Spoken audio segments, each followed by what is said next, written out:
આ દુનિયામાં સર્વે જીવને સુખ ને શાંતિ હુજૂરી. આ દુનિયામાં સર્વે જીવને સુખ ને શાંતિ હુજૂરી.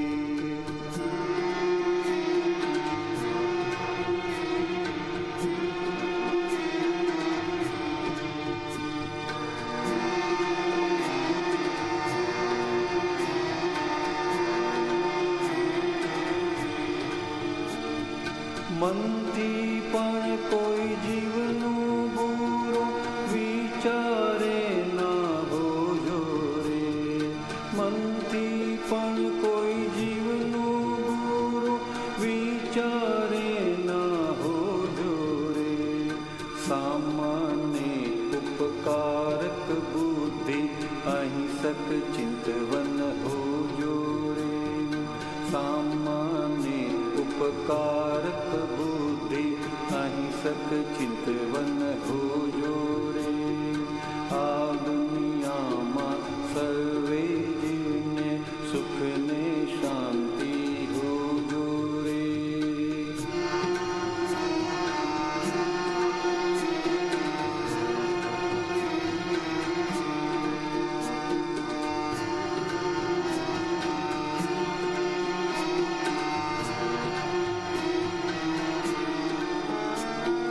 વાણીથી શીતલ માધુરી વેલાડે તે મોટો રે. વાણીથી શીતલ માધુરી વેલાડે તે મોટો રે. લોકોને સુખ આપે તેવા કાર્યાંતે સુખ જોશો રે. લોકોને સુખ આપે તેવા કાર્યાંતે સુખ જોશો રે.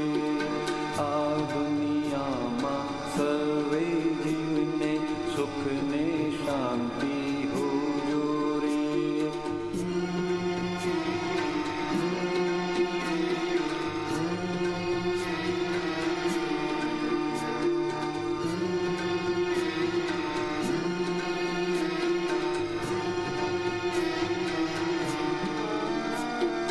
લક્ષ્મી ગમે તે ધંધામાં મેળવનારો પુણ્યો રે.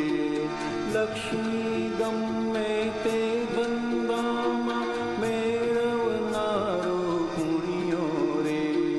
પુણ્યોત્પાર્જક સત્સન માર્ગે ખર્ચી ધનને ધોજો રે.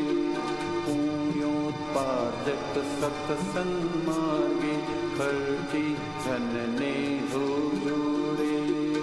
આ દુનિયામાં સર્વે જીવને સુખ ને શાંતિ હોજો રે.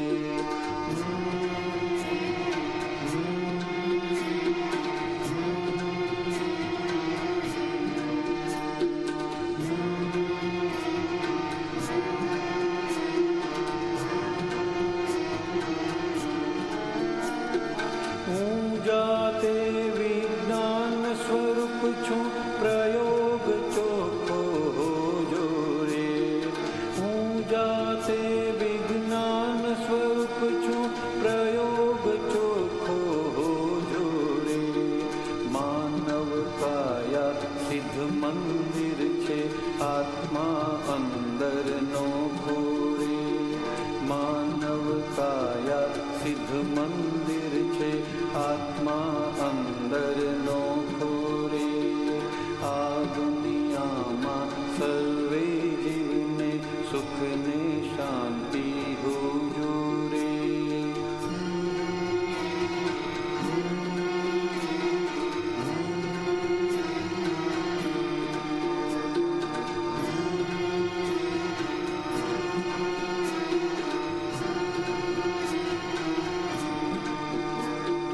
આ દુનિયામાં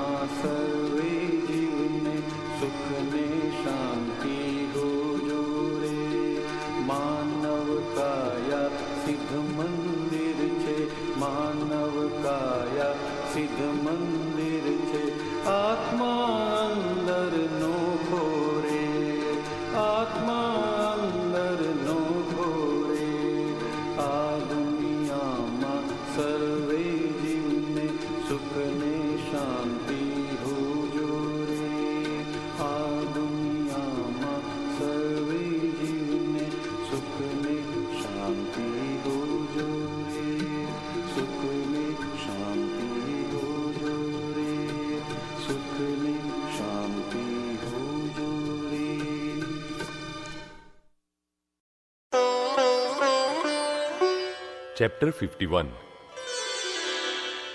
आत्मा के लिए जिए वह पुण्य है, और संसार के लिए जिए तो वह पाप है।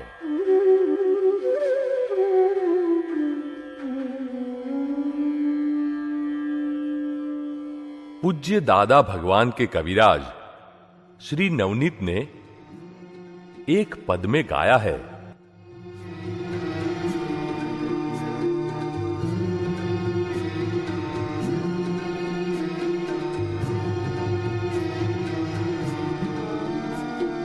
लक्ष्मी गम्मे ते दंदामा मेळवनारो पुण्यो रे। लक्ष्मी गमे ते धंधामा मेळवनारो पुण्यो रे। अर्थात लक्ष्मी किसी भी व्यवसाय में पुण्य से ही मिलती है। एक सेठ जी गद्दे तकिए पर आराम से बैठते हैं और बिना मेहनत के ही खूब कमाते हैं, जबकि एक मजदूर कठोर परिश्रम करता है, फिर भी 2 वक्त की रोटी भी जुटा नहीं पाता। कारण सेठ पुण्यशाली है, अतः कम मेहनत से ही उन्हें लक्ष्मी मिल जाती है, और दूसरी ओर मजदूर के पाप का उदय है, अतः मेहनत करने पर भी उसे लक्ष्मी नहीं मिल पाती। पाप और पुण्य किसने बनाए?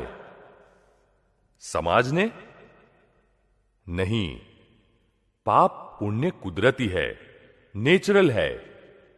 हमारे मन वचन काया से किसी भी जीव को किंचित मात्र भी दुख न हो, ऐसे भाव करते हैं तो पुण्य बंधता है, और दुख देने के भाव करते हैं तब पाप बंधता है।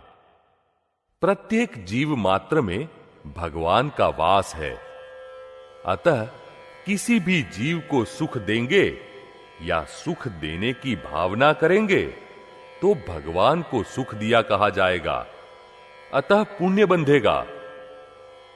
पाप करने से डरे, यही सबसे बड़ा ज्ञान है। पुण्य यानी जमा रकम, पाप यानी उधार रकम। जमा रकम जहां चाहे वहां खर्च कर सकते हैं।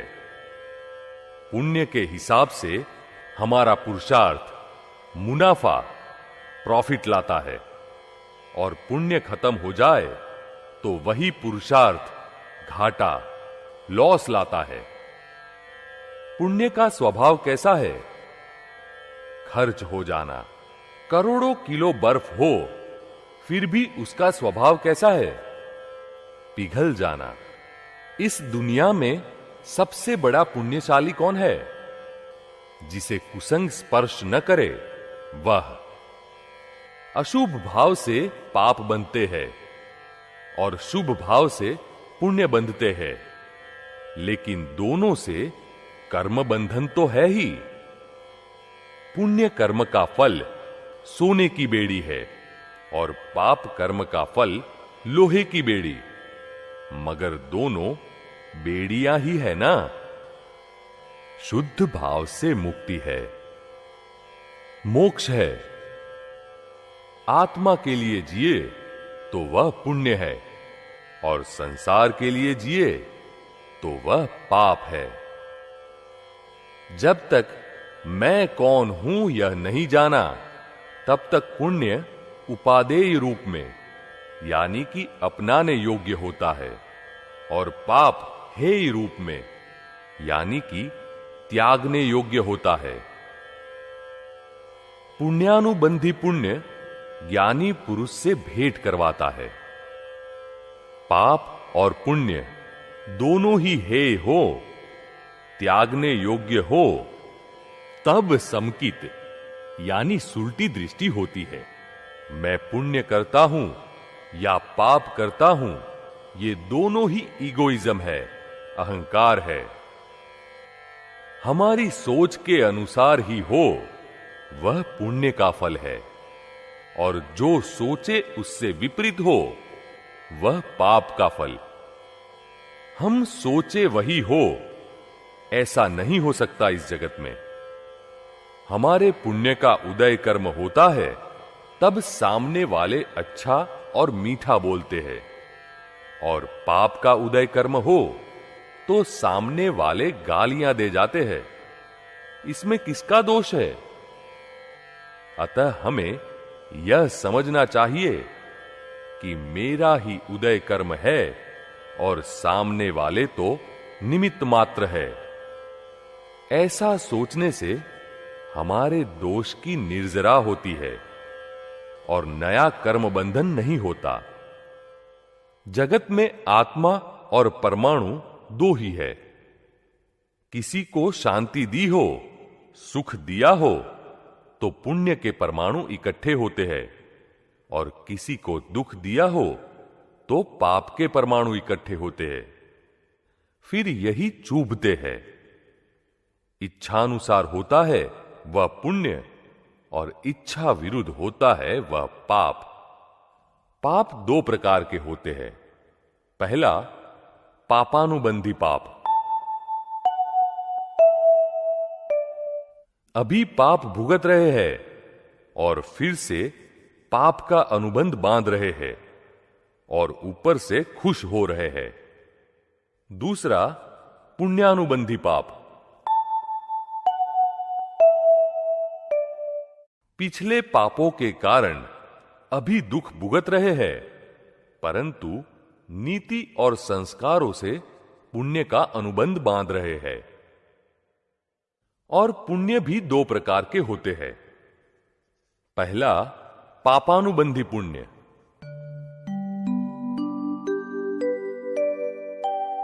पूर्व के पुण्य की वजह से आज सुख भोग रहे हैं, लेकिन नया अनुबंध पाप का बांध रहे हैं।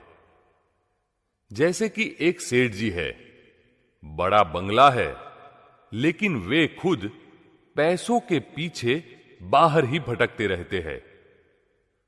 पुण्य के हिसाब से बंगला, गाड़ी, फ्रिज सब कुछ होता है, मगर पाप का अनुबंध बंधे ऐसे ही कार्य करते हैं।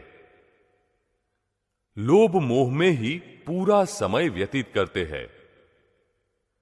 पापानुबंधी पुण्य वाले लोग तो विषयों की लूटमार ही करते हैं। दूसरा है पुण्यानुबंधी पुण्य।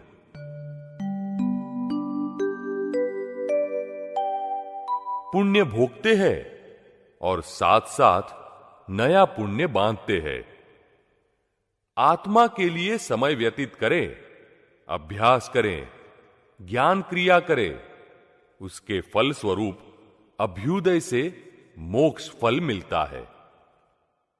हठ से किए हुए तमाम काम, हठाग्रही तप, क्रिया आदि से पापानुबंधी पुण्य बनता है, जबकि सही समझ से किए हुए तप, क्रियाएं स्वयं के आत्म कल्याण के आशय से किए गए कर्मों से पुण्यानुबंधी पुण्य बनता है। और फिर इसी पुण्यानुबंधी पुण्य के बल पर किसी काल में ज्ञानी पुरुष मिल जाते हैं और मोक्ष यानी मुक्ति को पाते हैं। इस जगत में सबसे ज्यादा पुण्यशाली कौन है? जिसे सहज ही विचार आए, तय करे और बरसों तक बिना इच्छा, बिना मेहनत के सब कुछ मिलता रहे। दूसरे नंबर पर इच्छा हो, फिर बार बार तय करे और शाम तक वह सहजता से मिल जाए। तीसरे नंबर पर इच्छा हो और प्रयत्न करने पर प्राप्त हो जाए। चौथे नंबर पर इच्छा हो और कठोर प्रयत्नों से उसकी प्राप्ति हो।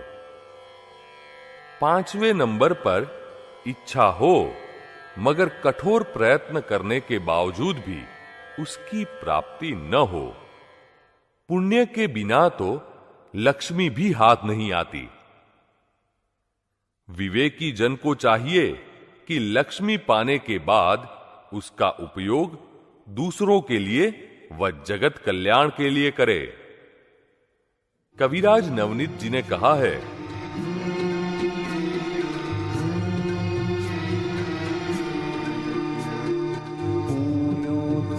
पाजक सत्सन्मार्गे खर्ची धन ने धोयोरे। पुण्योत्पार्जक सत्सन्मार्गे खर्ची धन ने धोजोरे, यानी पुण्य से उपार्जित किए हुए धन को अच्छे मार्ग पर खर्च करके धन को सार्थक करे तो कभी न कभी ज्ञानी से अवश्य भेंट हो जाएगी।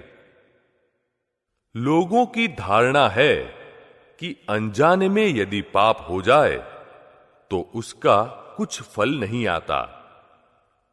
कैसे नहीं आएगा? अनजाने में अग्नि पर हाथ पड़ जाए तो पता चलेगा कि हाथ जलता है या नहीं। जानबूझकर किए गए पाप और अनजाने में किए गए पाप, ये दोनों एक समान ही है, परंतु अनजाने में किए गए पापों के फल अनजाने में और जानबूझकर किए हुए पापों के फल जानते हुए भुगतने पड़ते हैं। उदाहरण के तौर पर राम और श्याम दो भाई है। राम 16 वर्ष का और श्याम 2 वर्ष का है।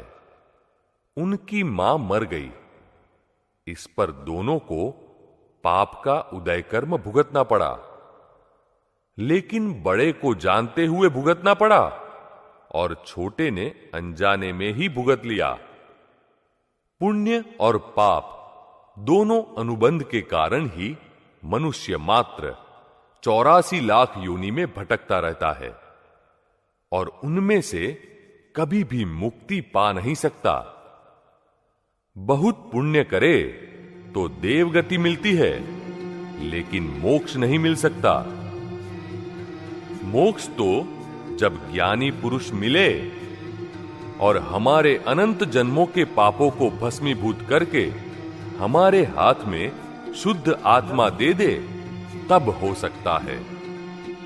अतः आपको मोक्ष चाहिए तो ज्ञानी पुरुष के पास जाइए, और संसार के भौतिक सुख चाहिए तो मां बाप, गुरु की सेवा कीजिए, तो गजब का सुख प्राप्त होगा।